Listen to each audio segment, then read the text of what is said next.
Shalom Bapak Ibu yang saya kasihi. Jumpa lagi dengan saya Jeffrey Chandra di dalam YouTube channel saya ini pada kesempatan ibadah online kali ini.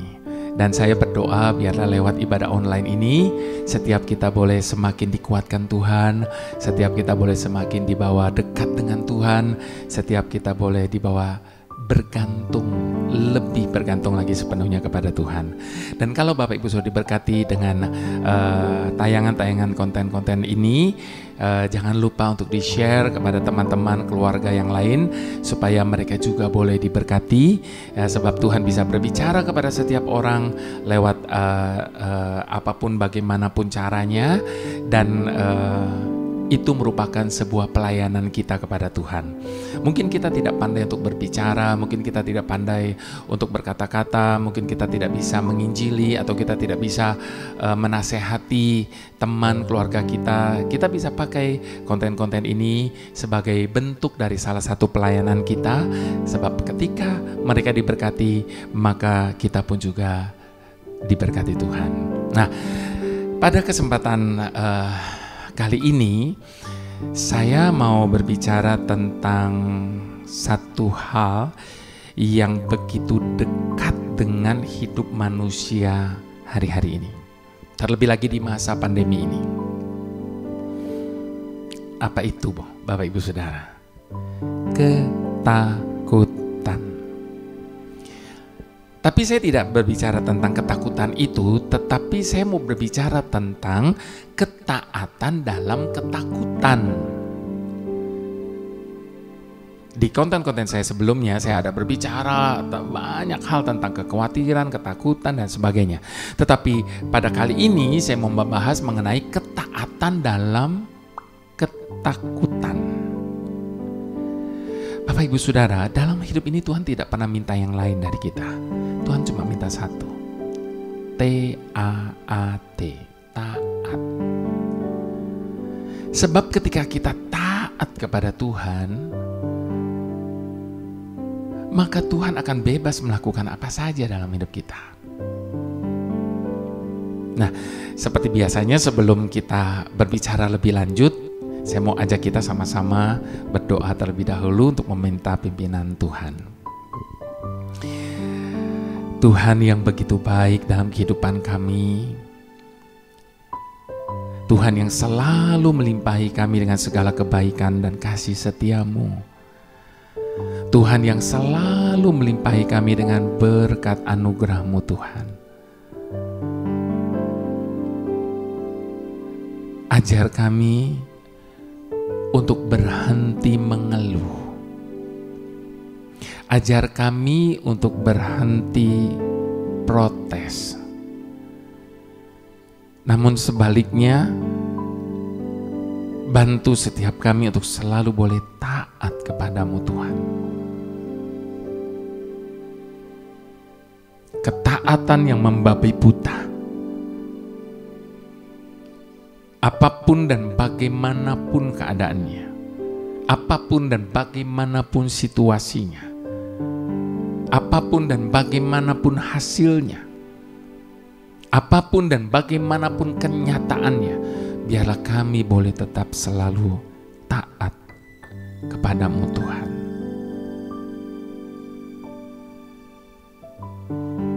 Bantu kami Tuhan di dalam ibadah online ini. Dalam waktu yang singkat ini Engkau boleh berbicara kepada setiap kami secara khusus, pribadi lepas pribadi. Sekalipun yang menyaksikan tayangan ini tersebar di seluruh dunia, tapi kami percaya secara pribadi Engkau tetap berbicara kepada masing-masing kami. Itu sebabnya kami serahkan waktu-waktu yang singkat ini Tuhan ke dalam tangan-Mu. Roh Kudus yang bekerja, mengurapi dan meletakkan kuasa-Mu atas setiap perkataan, setiap firman maupun setiap pujian yang dinaikkan, agar semuanya boleh mengubahkan hidup setiap kami Tuhan. Terpujilah nama-Mu sekarang bahkan sampai selama-lamanya. Haleluya. Amin. Oke. Kita harus mendasari sharing ini dengan firman Tuhan. Kita mau buka Yosua 11. Yosua 11 ayat yang ke-6 sampai ayat yang ke-15. Bapak Ibu Saudara, kita mau baca sama-sama. Di ayat yang ke-6, lalu Tuhan berkata kepada Yosua, janganlah takut menghadapi mereka, sebab besok kira-kira waktu ini aku menyerahkan mereka mati terbunuh semuanya kepada orang Israel. Kuda mereka haruslah kamu lumpuhkan dan kereta mereka haruslah kamu bakar dengan api. Bapak Ibu Saudara, firman Tuhan ini datang ketika mereka sedang merebut bagian utara dari Kanaan. Nah, di ayat yang ke-6 Tuhan berkata seperti tadi itu. Lalu kemudian di ayat yang ke-7-nya, lalu Yosua dengan seluruh tentaranya mendatangi mereka dengan tiba-tiba dekat mata air Merom dan menyerbu mereka, dan Tuhan menyerahkan mereka kepada orang Israel. Saya cut dulu. Tuhan menepati janjinya. Tuhan sudah bilang sama Yosua bahwa dia akan menyerahkan kepada mereka, dan itu terjadi di ayat yang ke-7, ayat yang ke-8. Dan Tuhan menyerahkan mereka kepada orang Israel.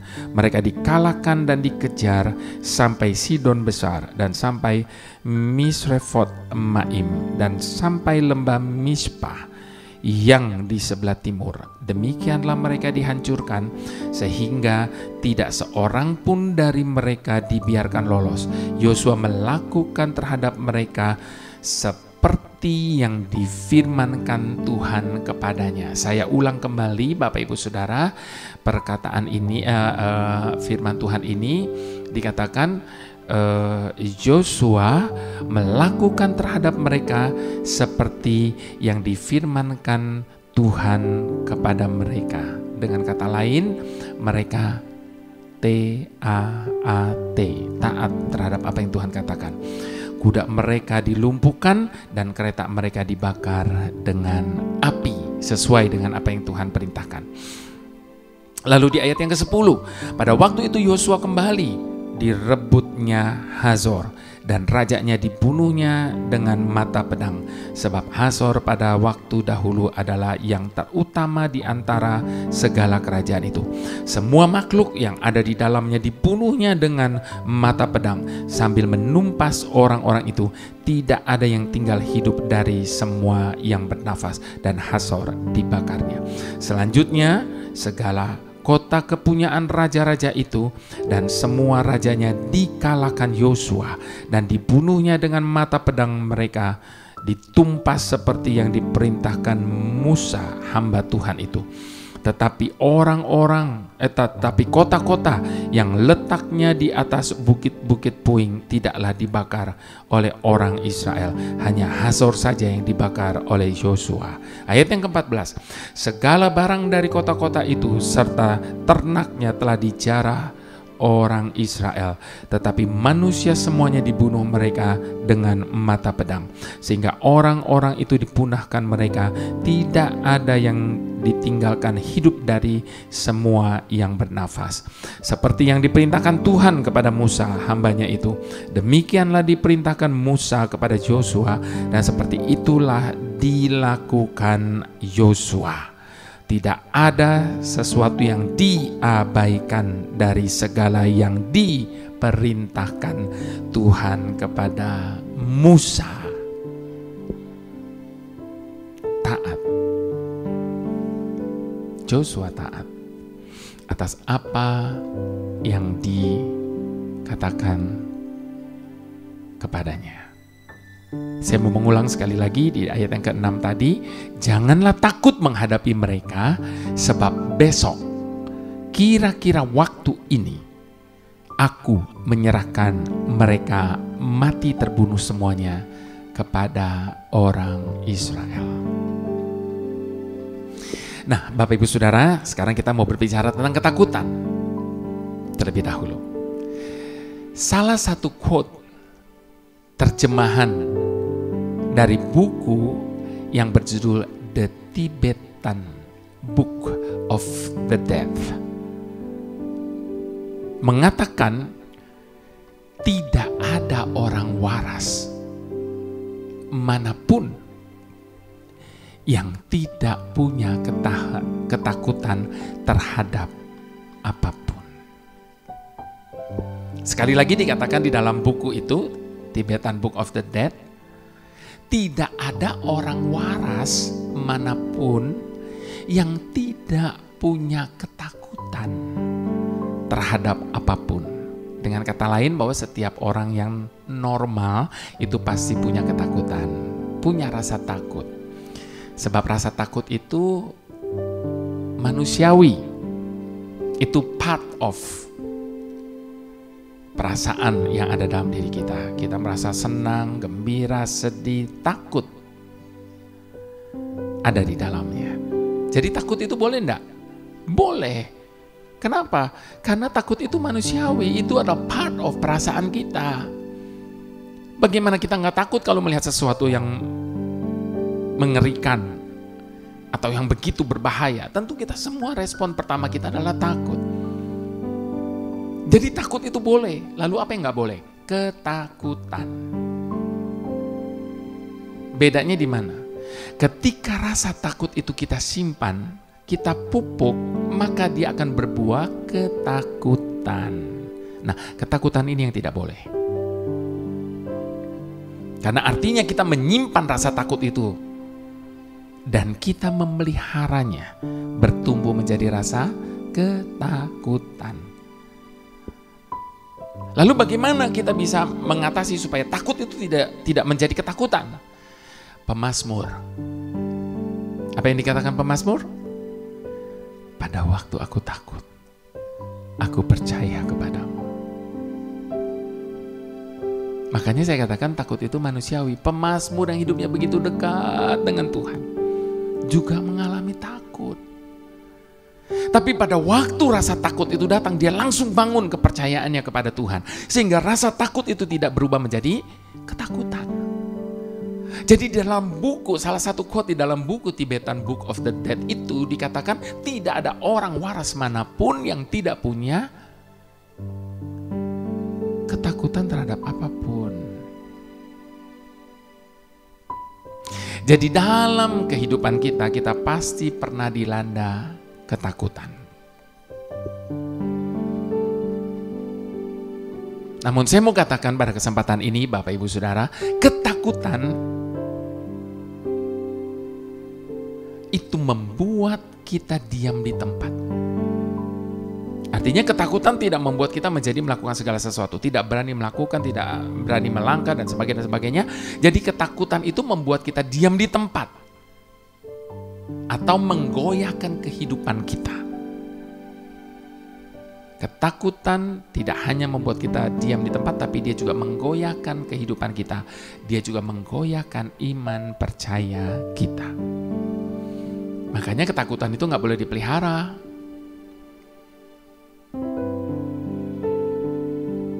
Tidak ada orang yang hidup nikmat ketika dia menyimpan ketakutan dalam hidupnya. Tidak ada orang yang hidup tenang ketika dia membiarkan ketakutan menguasai hidupnya. Jadi sebelum takut itu berubah menjadi ketakutan, bangun iman percaya kita kepada Tuhan. Perkatakan kepercayaan kita kepada Tuhan. Maka dengan sendirinya rasa takut itu akan hilang, digantikan dengan rasa tenang. Ketika kita berada dalam tekanan hidup yang berat, Bapak Ibu Saudara, ada kalanya itu membuat kita sudah tidak berani lagi menatap masa depan. Madesu, masa depan suram.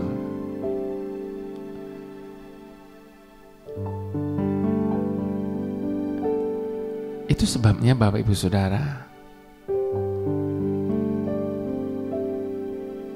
kita berseru dan memohon belas kasihan Tuhan. Berharap Tuhan melepaskan kita selekasnya dari beban derita dan ketakutan kita.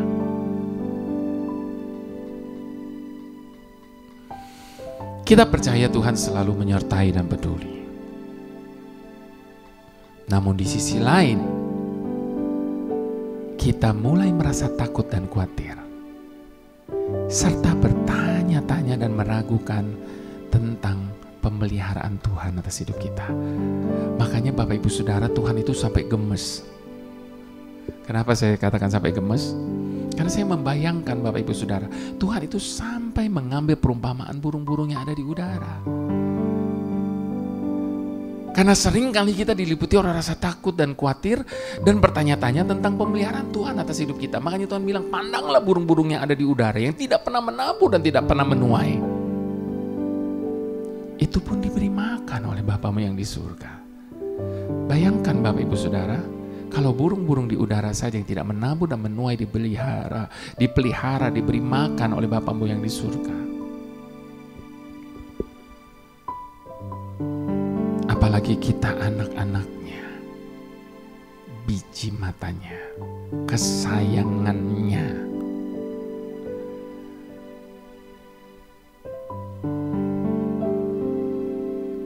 Itu sebabnya Bapak Ibu Saudara, ketika rasa takut itu ada, jangan biarkan dia berubah menjadi ketakutan. Tapi ketika kita mengenang berbagai peristiwa ajaib yang Tuhan pernah, bahkan yang sedang Tuhan buat dalam hidup kita, maka kita pun akan merasakan ketenangan menggantikan rasa takut itu. Nah, Bapak Ibu Saudara, seperti firman Tuhan yang kita baca tadi, meskipun bangsa Israel di bawah kepemimpinan Yosua sudah pernah merasakan kemenangan dalam berperang,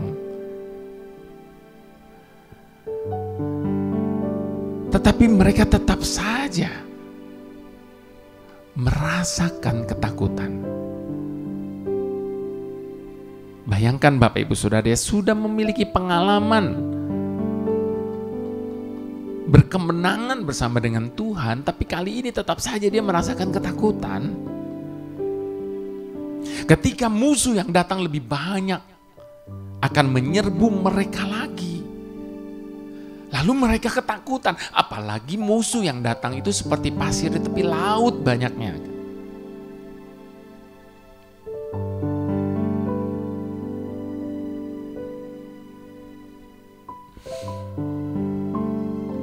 Mereka begitu takut akan keselamatan mereka dan kelangsungan hidup mereka.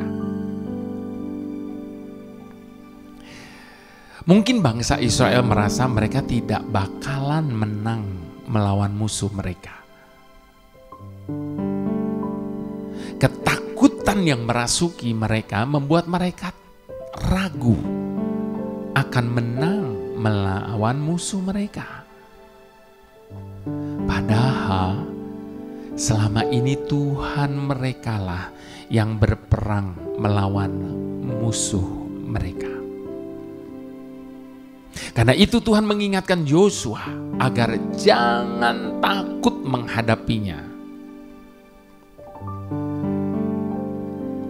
Lalu Yosua pun mengajak bangsanya untuk taat dan mendengarkan Tuhan.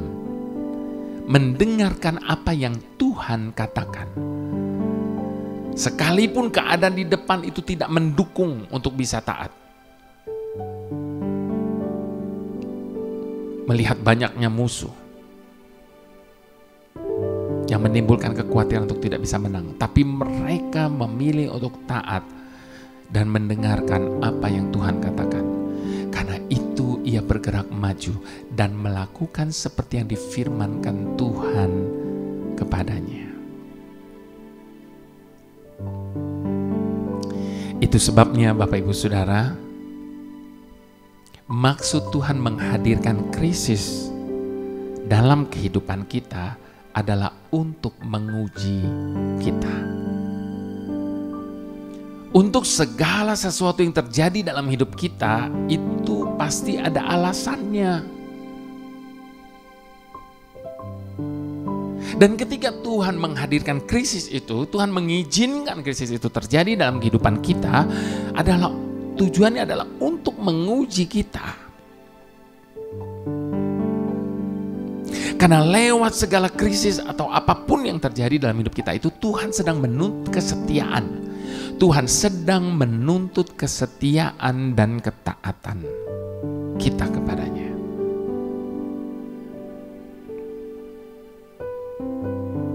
Dan sementara itu, Tuhan juga menghendaki kita tenang dan bersandar padanya saat krisis melanda hidup kita. Jadi marilah kita menjadi taat dan dengar-dengaran akan Tuhan.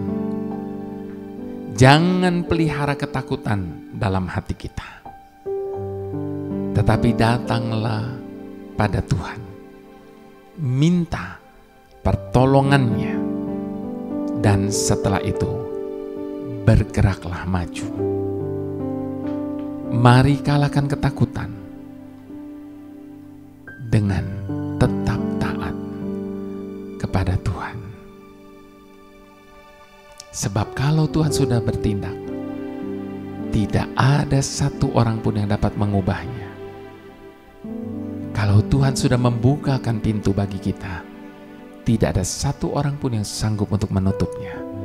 Dan kalau Tuhan sudah mengangkat kita, tidak akan pernah ada satu orang pun yang sanggup merendahkan kita.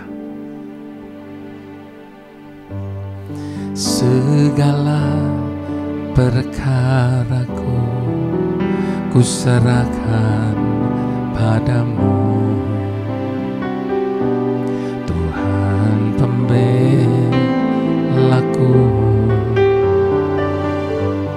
Segala khawatirku ku taruh di kaki-Mu, Tuhan pemeliharaku.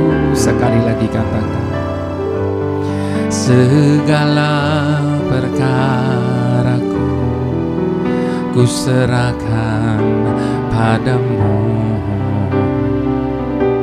Tuhan pembelaku. Segala khawatirku ku taruh di kaki-Mu, Tuhan pemeliharaku.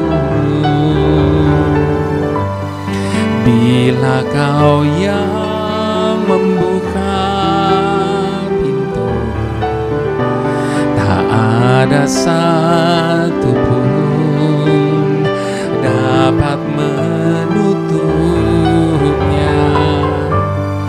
Bila Kau yang mengangkat aku, tiada yang dapat merendahkanku.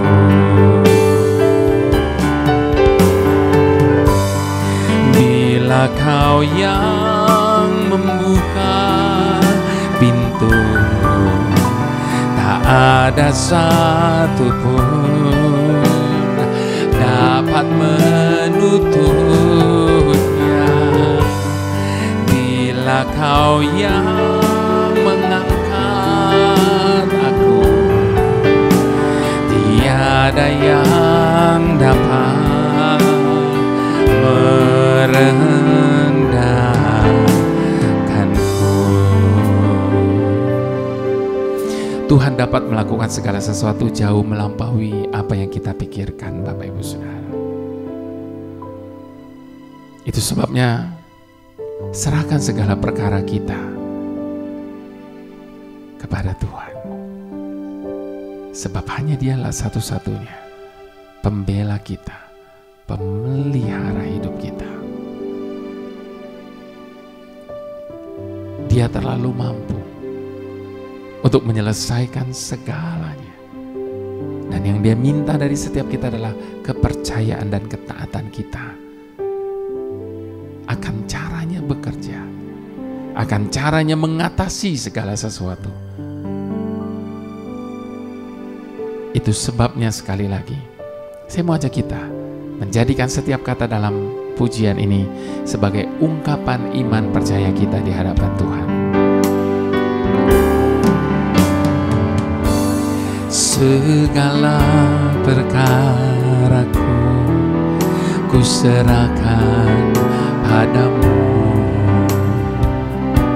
Tuhan pembelaku.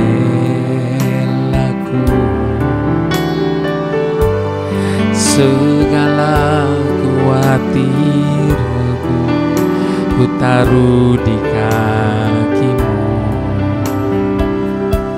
Tuhan pemeliharaku.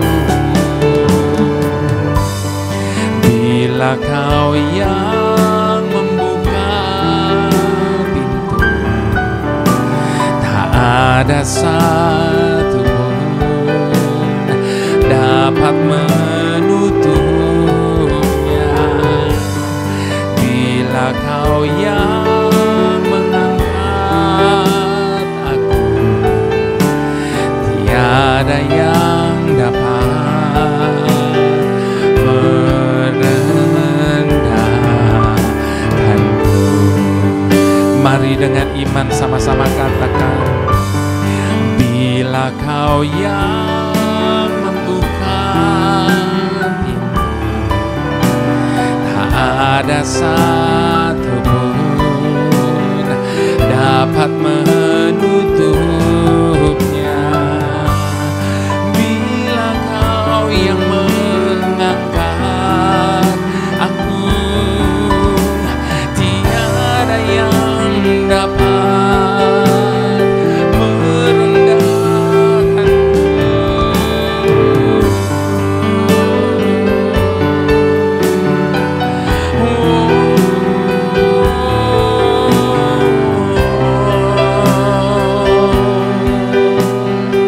Ini kepercayaan kami Tuhan. Bila Kau yang mengangkat aku, tiada yang dapat merendahkanku.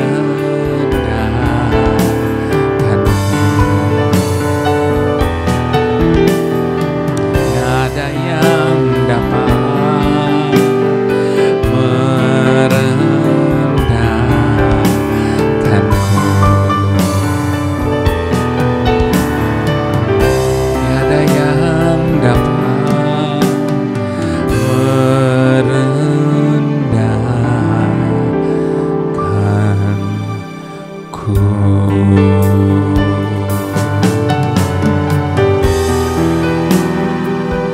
Segalanya, segalanya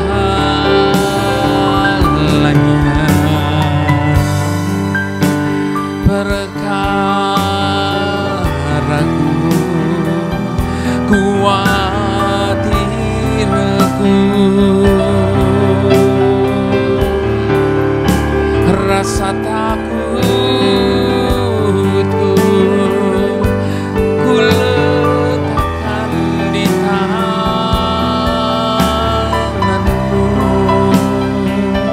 Tuhan pembelaku, pemelihara hidupku.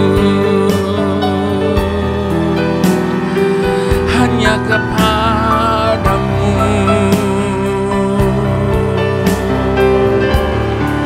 aku percaya.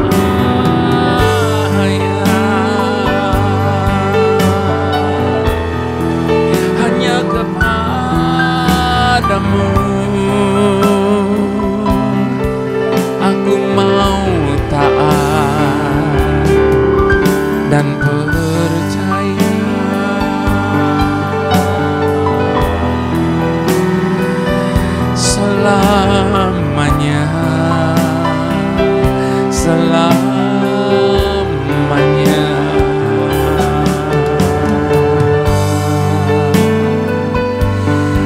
Sekali lagi saya mau ajak kita mau buang semua keraguan-raguan, semua kebimbangan, semua ketakutan, semua kekhawatiran dari hidup kita. Sebab Dialah pemelihara hidup kita satu-satunya.